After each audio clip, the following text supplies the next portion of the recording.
Welcome back. Today, we're not talking about cars you can buy, we're talking about the ones you can't. These are the forbidden fruit, machines so brilliant, outrageous, or dangerous that the authorities decided you're not allowed to own one. We're diving into the world of iconic cars banned from our roads, not because they failed, but because they were too good, too fast, or too advanced. These are legends, whispered about in garages and immortalized in video games. From rally monsters to technological titans, these cars are outlaws, glorious, spectacular, and utterly illegal.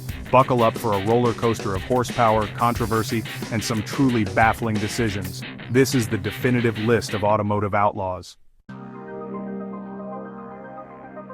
Meet the Nissan Skyline GTR, R32, R33, and R34. In Japan it was called Godzilla for a reason. It dominated the streets and tracks. But in America, banned. Too fast, too different, and regulators feared its legendary RB26 DTE engine. The GTR became a forbidden myth, only legal after 25 years. Outlawed, idolized, and forever a symbol of forbidden speed. The legend only grows. Godzilla lives on. If anyone could build a universally legal car, you'd think it'd be Porsche. Enter the 959. This was a rolling laboratory, Group B rally tech, twin-turbo flat-six, all-wheel drive, and adjustable everything. But when Porsche tried to bring it to America, the government demanded 4 cars for crash testing. Porsche refused to destroy their $250,000 masterpieces. Result, no crash tests, no entry. The 959 became a garage ornament for the ultra-rich, locked away until the show or display law finally allowed limited use. Banned not for danger or pollution, but for paperwork. Sometimes brilliance is just too much for bureaucracy. The Toyota Supra Mark IV, A80, is a cultural icon, thanks to its indestructible 2 JZ GTE engine and movie stardom. From the factory, it was a grand tourer, but tuners quickly discovered its true potential. 700, 800, even 1,000 horsepower with the right mods. So why was it banned? Not at first. Toyota sold it in the US until 1998. But as demand grew for the more desirable Japanese market models, import laws slammed the door. Any Supra not built to US specs was forbidden until it turned 25. This made US legal Supras skyrocket in value, turning them into collector's items rather than tuner toys. The Supra became a victim of its own cult following. Demand outstripped supply, and the ban only fueled the fire. It's a legend made even greater by its partial exile. The Supra's story is proof. Sometimes the law only makes the legend stronger.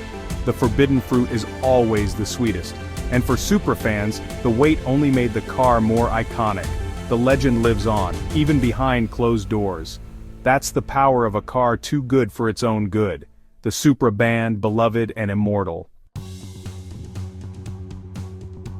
The Mitsubishi Lancer Evolution, born a monster, barely tamed for the road. While the world enjoyed Evos 1 through 6, America was left out, deemed too hardcore, too raw. The Evo was a rally car with plates built for performance, not comfort or emissions. When the Evo 8 finally arrived in the US, it was an instant hit, but the purest early models remained forbidden. Tightening regulations and Mitsubishi's shifting priorities eventually killed the Evo line altogether. The early Evos, especially the Tommy Mäkinen edition, are now holy grails, banned, rare, and revered. The Evo's story is one of a car too wild for modern rules. It's a relic of an era when performance was king and compromise was a dirty word. The ban only cemented its status as a renegade. For enthusiasts, the forbidden Evo is the ultimate rally legend. Too angry to live, too iconic to forget. The Evo outlawed, untamed, unforgettable. A true icon of forbidden speed. The Ford RS200, built for Group B rally, banned when the series was axed.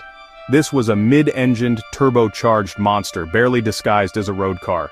When Group B died, the RS200 was left homeless. Too extreme for road regulations, too raw for emission standards.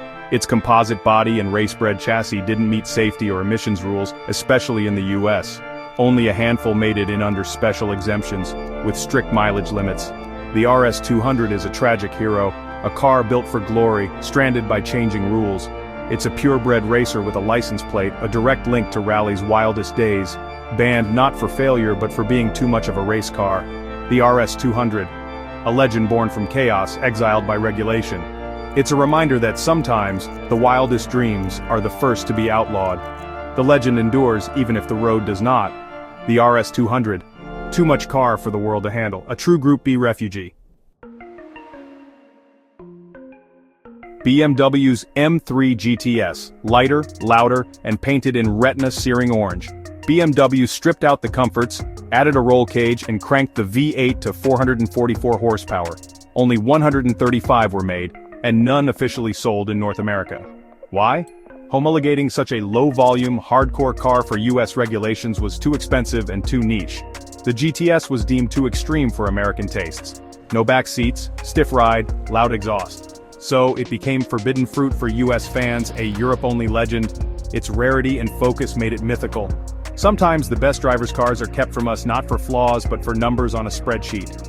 The M3 GTS, a final glorious shout for the naturally aspirated M car, banned, coveted, and unforgettable. The ultimate M3 just out of reach. The Honda NSX Type R, Senna's spirit distilled into a road car. Honda stripped the NSX to its core, no sound deadening, no stereo, no air conditioning, just pure performance. Hand-built engines, stiffer suspension, and a focus on feel made it a driver's dream, but America never got it. Honda decided it was too raw, too uncomfortable for US buyers. The standard NSX was sold as an Acura, but the Type R was reserved for purists in Japan and Europe. The absence of the Type R in America is one of the great what-ifs for enthusiasts. It's the ultimate expression of the NSX vision, a car that puts driving above all else. For US fans, it remains a legend, a ghost they could only dream about. The NSX Type R, pure, uncompromising, and forever forbidden. Sometimes the best cars are the ones you can't have. The legend only grows in exile. Senna's ghost lives on.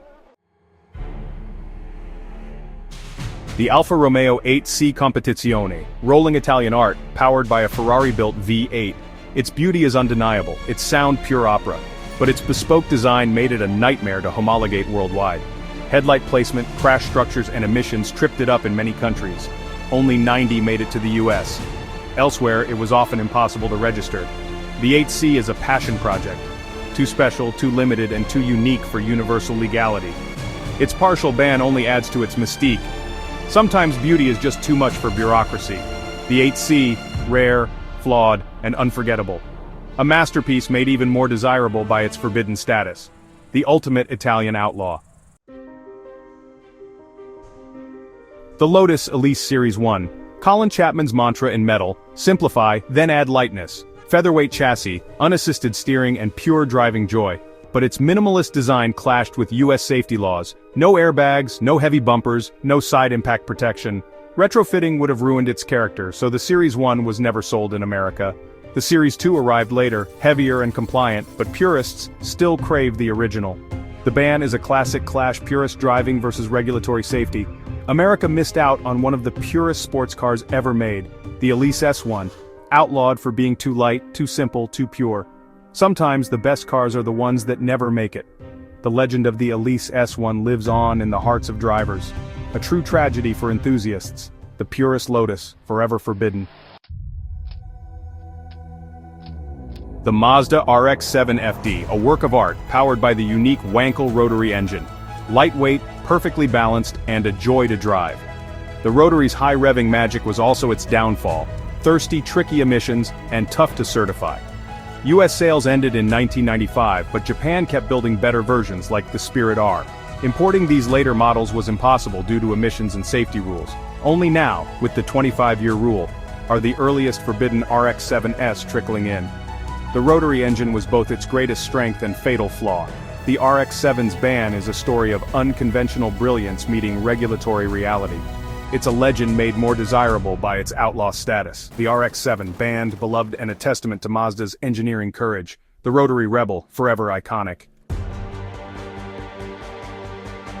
There you have it, 10 legends, all banished by bureaucracy. From Japanese icons to Italian masterpieces, these cars were too fast, too raw, or just too different for our roads. Their outlaw status only makes them more desirable. If you could break the rules for a day, which would you choose? Let me know in the comments. If you enjoyed this trip to the forbidden side of motoring, hit like and subscribe for more. Thanks for watching, and keep dreaming of the cars they won't let you have. Until next time, stay curious and keep chasing the forbidden fruit.